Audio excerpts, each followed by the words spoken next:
Assalamualaikum warahmatullahi wabarakatuh. Bagaimana kabarnya anak-anak ibu semuanya? Mudah-mudahan dalam keadaan sehat walafiat. Masih bertemu lagi dengan ibu, yaitu masih belajar pelajaran bahasa Indonesia kelas 11 ya. Masih semangat? Sudah pada sarapan hari ini? Biar lebih konsentrasi, kalian lebih baik sarapan dulu tadi sebelum mengikuti daring ya. Jadi ibu harapkan sebelum mengikuti daring kalian sarapan dulu ya, supaya bisa konsentrasi ya. Nah, untuk pelajaran bahasa Indonesia sebelumnya kalian mempelajari tentang apa? Ada yang masih ingat? Tentang apa kemarin? Tentang teks prosedur ya, tentang teks prosedur, tentang pengertiannya, tentang ciri-cirinya ya dari teks prosedur. Nah, sekarang akan ibu lanjutkan teks prosedurnya ini mengenai struktur dan kaidah kebahasaan teks prosedur ya. Struktur dan kaidah kebahasaan teks prosedur. Di sini strukturnya adalah ada bagian tujuan, bagian material, dan bagian langkah-langkah ya. Bagian tujuan, bagian material, dan bagian langkah-langkah. Ada 3 strukturnya. Nah, bagian tujuan artinya bagian tujuan prosedur itu dapat berupa judul dan berisikan tujuan pembuatan teks prosedur. Nah, ini sama juga seperti pernyataan umum ya. Bisa juga di bagian struktur teks prosedur ini yang pertama adalah pernyataan umum, yaitu berisi pengantar, pengenalan, atau gambaran umum tentang isi petunjuk ya. Jadi misalnya contohnya tentang trik membaca peluang dan menulis lamaran pekerjaan. Nah, pernyataan umum berisi pengantar tentang kondisi peluang kerja yang terbuka lebar. Bagian tersebut merupakan dorongan yang mengarah pada pentingnya membaca dan memanfaatkan peluang kerja. Yang kedua adalah bagian material. Bagian material adalah bagian ini berisikan bahan-bahan atau alat-alat material yang diperlukan. Akan tetapi tidak semua teks prosedur terdapat bagian ini. Pada umumnya penggunaan bagian material terdapat pada teks prosedur tentang pembuatan barang atau makanan ya. Jadi di sini adalah uraian tentang tahap-tahap kegiatannya, diisi dengan langkah-langkah melakukan sesuatu yang disusun secara sistematis, dan pada umumnya penyusunan mengikuti urutan waktu ya, sehingga bersifat kronologis, berurutan. Nah ya, dalam contoh biasanya penyusunan subjudul ini tidak mengikuti kronologis, tapi berdasarkan hal yang paling penting ke hal yang kurang penting. Nah, di sini biasanya berupa apa? Berupa resep, terus tentang alat dan bahan-bahannya, kemudian cara membuatnya ya, kemudian atau cara mengolahnya. Nah ya, di sini terdapat 3 kategori yang ada dalam pembahasan isi teks prosedur. Yang satu adalah teks yang berisi cara-cara menggunakan alat, misalnya cara menggunakan komputer, cara mengendarai mobil. Nah, itu ya. Yang kedua, teks yang berisi cara-cara melakukan suatu aktivitas, misalnya cara-cara melamar pekerjaan, cara membaca buku yang efektif, cara-cara olahraga bagi penderita sakit jantung. Nah, itu yang kedua. Yang ketiga, yaitu teks yang berisi kebiasaan-kebiasaan atau sifat-sifat tertentu, yaitu cara-cara, contohnya cara-cara menikmati hidup dan cara melepaskan kebosanan. Nah, diuraikan tuh ya di langkah-langkahnya itu di bagian material. Nah, terus yang ketiga, bagian langkah-langkah, yaitu berisi langkah-langkah yang harus ditempuh untuk memperoleh hasil sesuai dengan tujuan teks prosedur. Atau di akhir ini biasanya penegasan ulang ya, bagaimana diisi dengan kalimat-kalimat yang seperlunya, bukan berupa kesimpulan. Bahkan dalam contoh sebelumnya penutup seperlunya saja atau terdiri dari 2 kalimat. Nah, kalimat penegasan ulang biasanya berisi juga tentang harapan atau manfaat apabila petunjuk-petunjuk tersebut dijalankan dengan baik ya. Nah, itu struktur dari teks prosedur ya. Bagian tujuan, bagian material, atau bagian langkah-langkah.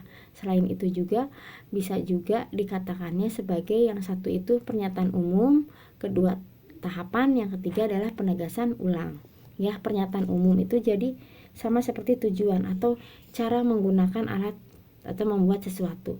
Nah, tahapan atau bagian material adalah cara melakukan suatu aktivitas. Nah, yang penegasan ulang atau bagian langkah-langkah yaitu cara melakoninya, kebiasaan hidup.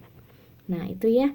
Jadi bagian-bagian itu harus disusun secara sistematis dan bertahap atau berurutan. Hal ini berbeda dengan jenis teks yang lain yang ditulisnya secara meloncat-loncat atau berubah-ubah dengan bagian pola pengembangan. Jadi misalnya dengan mengikuti pola umum khusus, sebab akibat, kemudian berubah ke khusus umum, komparasi atau pola-pola lain.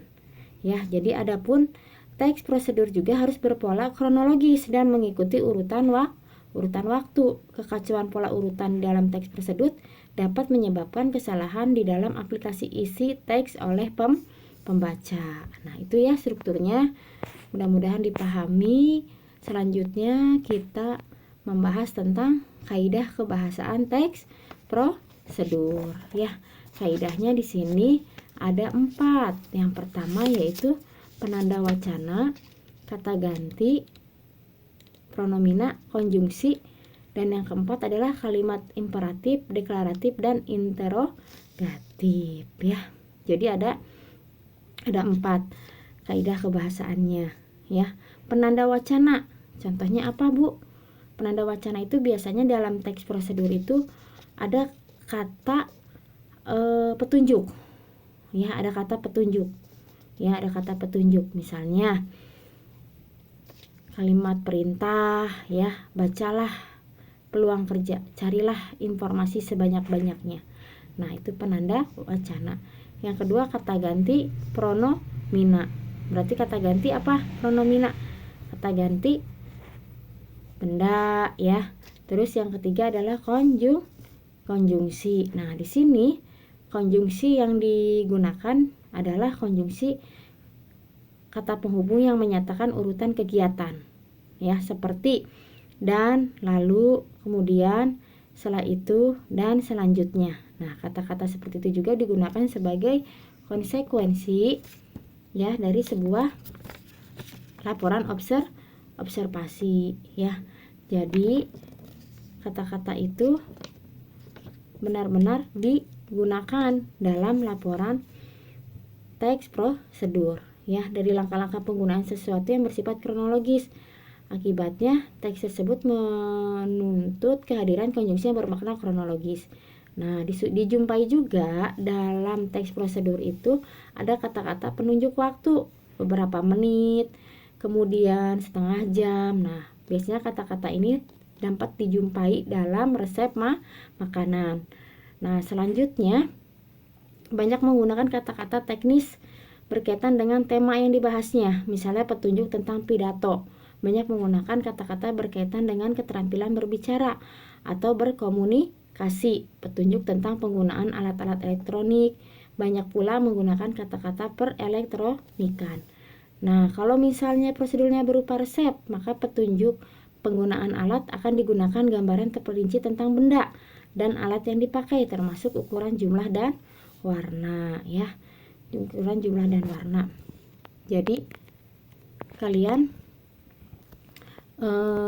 di sini betul-betul harus memperhatikan, ya, kaidah kebahasaan dari teks prosedur. Selanjutnya kalimat imperatif, deklaratif, dan interrogatif. Ya, apa kalimat imperatif itu? Yaitu kalimat yang menggunakan kata perintah. Contohnya harus, lakukan, kata sebaiknya, biarkan, dan tunjukkan. Nah, nanti Ibu minta kalian cari, ya, apa itu kalimat deklaratif dan kalimat interrogatif. Coba nanti cari sama kalian apa arti dari kalimat deklaratif dan interrogatif. Nah, di sini ada beberapa ciri-ciri dari kebahasaan, ya, yang biasanya terdapat dalam teks prosedur itu ada 5. Yang pertama menggunakan kalimat perintah, kedua menggunakan kata kerja imperatif tadi, yang ketiga menggunakan kata penghubung menyatakan urutan kegiatan, ya, menggunakan kata-kata penunjuk waktu, menggunakan kata-kata teknis pada bidang tertentu.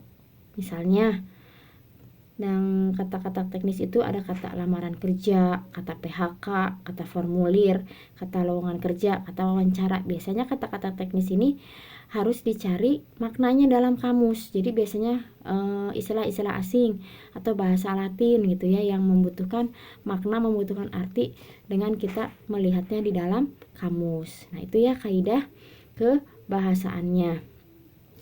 Jadi kalian nanti ketika membuat teks prosedur harus memperhatikan dari 4 kaidah kebahasaan ini ya. Jadi kalian juga harus memperhatikan apa dari aspek kebahasannya. Kalian harus bisa memperhatikan aspek kebahasaannya yang membutuhkan atau bisa mengartikan kata-kata yang sulit. Jadi kalian nanti butuh kamus juga untuk mengartikan kata-kata yang sulit ya. Terus yang kedua, selain kalian mengartikan kata-kata sulit ya, aspek kebahasaan yang harus diperhatikan dalam teks prosedur, kalian juga harus memaknai maksud teks secara keseluruhan. Hal ini dilakukan untuk mengetahui topik umum beserta langkah-langkah yang ada di dalam suatu teks prosedur ya. Nah, itu ya kaidah kebahasaannya. Ada yang mau ditanyakan untuk sampai kaidah kebahasaannya?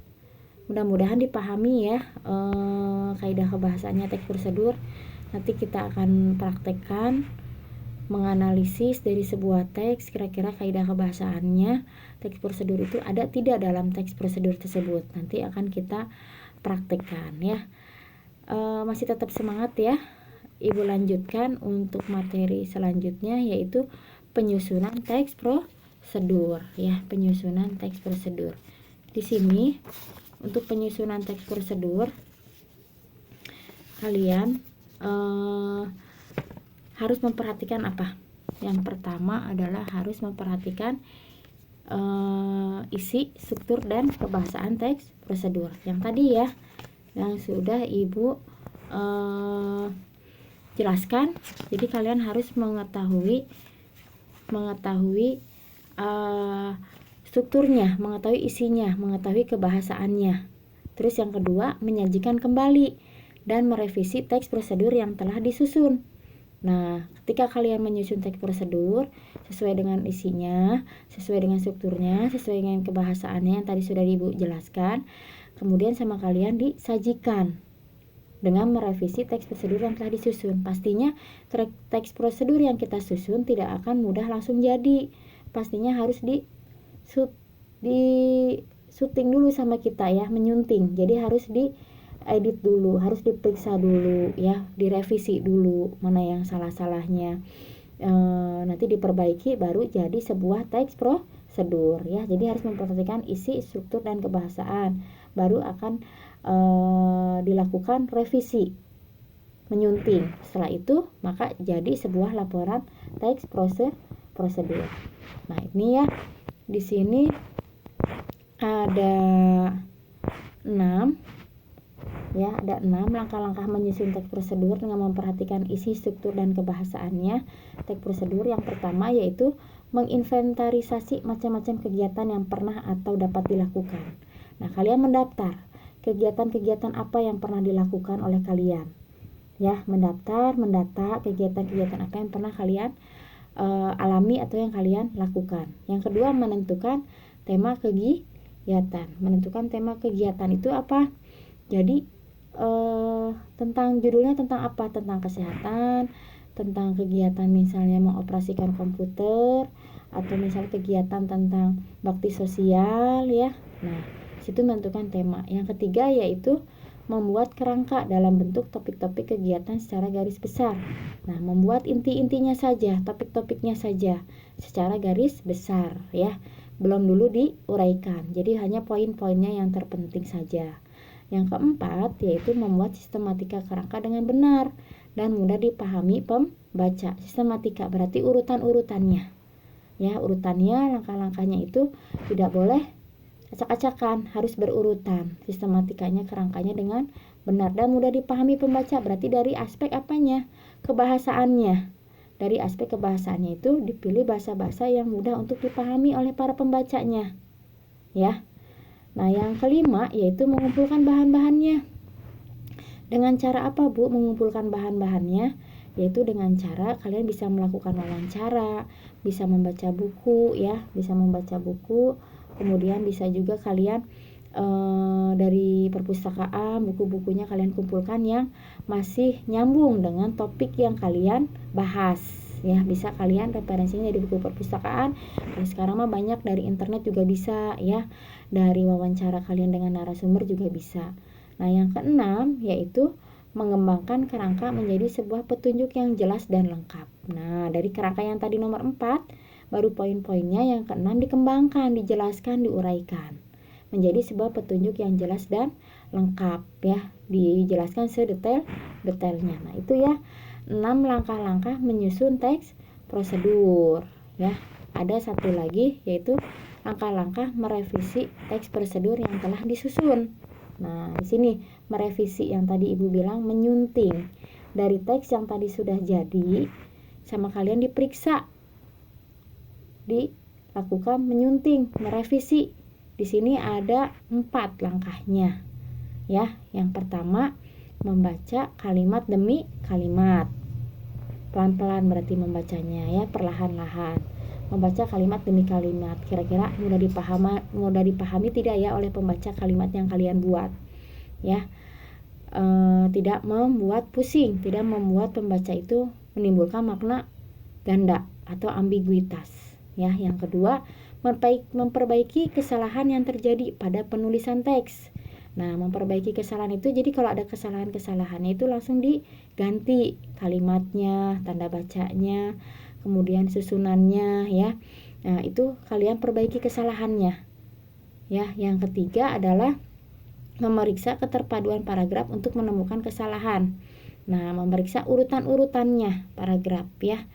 Urutan-urutannya diperiksa, keterpaduan paragrafnya ada kesalahan tidak, benar tidak urutannya dari ke-1, ke-2, ke-3 dan selanjutnya itu terpadu tidak, nyambung tidak. Nah, itu ya yang C. Nah, yang D, memperbaiki keruntutan paragraf yang tidak tepat.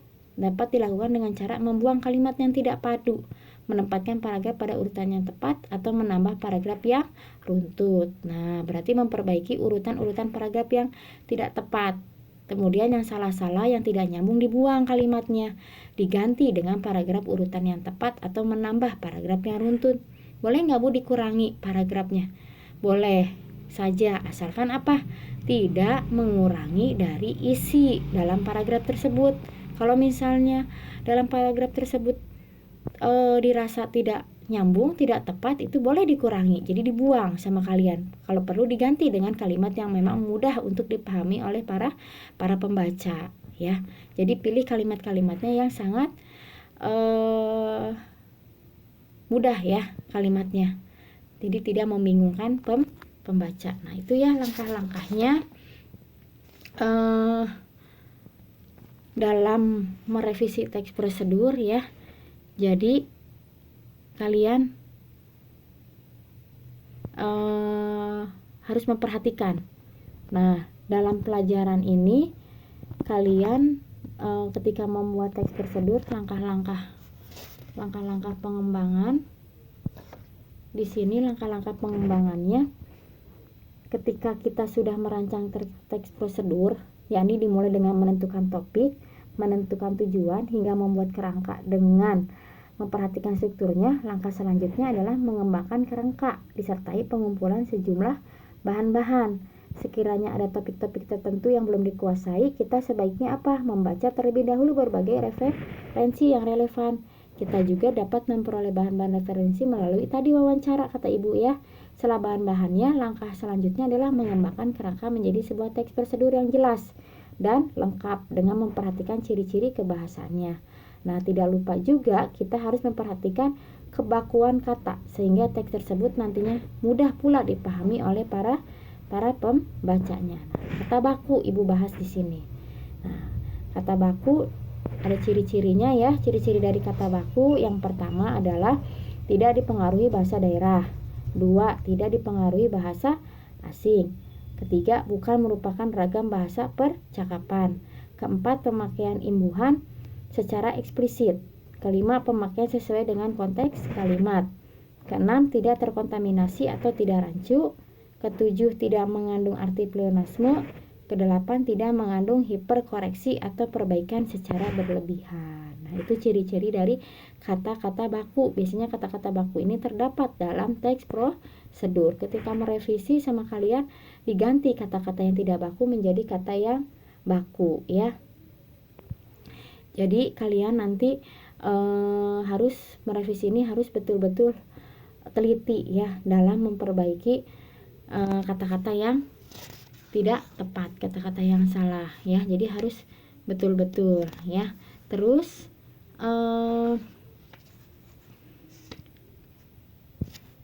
dalam merevisi teks prosedur juga biasanya kita menjumpai beberapa kesalahan, misalnya dalam kebenaran isinya, dalam strukturnya, dalam kaidah-kaidah kalimat atau penggunaan ejaan atau tanda bacanya ya. Jadi makanya dilakukan dengan merevisi atau penyuntingan sehingga kesalahan-kesalahan tersebut dapat diperbaiki dan pembaca tidak mengalami kesulitan sehingga mudah untuk dipahami dan menjalankan petunjuknya. Nah, teks prosedur ini biasanya kan sebuah petunjuk, jadi petunjuknya tersebut harus memang betul-betul benar.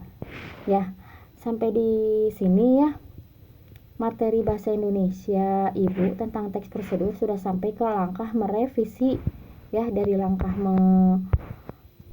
menyusun teks prosedur sampai ke langkah merevisi. Sampai di sini dulu, nanti Ibu lanjut ya. Nanti akan Ibu berikan contoh-contohnya teks prosedur itu seperti apa sih Bu, supaya kalian mempunyai bayangan ya. Nah, terima kasih kalian sudah menyimak pelajaran Ibu. Mudah-mudahan apa yang Ibu sampaikan bermanfaat, mudah untuk dipahami ya. Bisa kalian baca-baca lagi nanti PowerPoint Ibu dan catat ya bagian-bagian yang terpenting dari penjelasan Ibu. Ibu mohon maaf apabila ada kesalahan, kekurangan ya, mungkin dari suara Ibu, dari penjelasan Ibu, dari tampilan video Ibu ya. Karena memang tidak akan ada yang sempurna ya. Pastinya Ibu banyak kekurangannya, tapi tujuannya Ibu ingin menyampaikan sesuatu pengetahuan yang Ibu miliki untuk kalian ya. Jadi Ibu ingin kalian itu bertambah wawasannya dari apa yang sudah Ibu punya, yang sudah Ibu hari ini sampaikan ke kalian. Mudah-mudahan bermanfaat ya. Ibu cukupkan sampai di sini. Mudah bermanfaat. Tetap semangat ya belajar bahasa Indonesia dengan Ibu. Jangan bosan-bosan ya. Wabillahi taufiq walhidayah. Wassalamualaikum warahmatullahi wabarakatuh.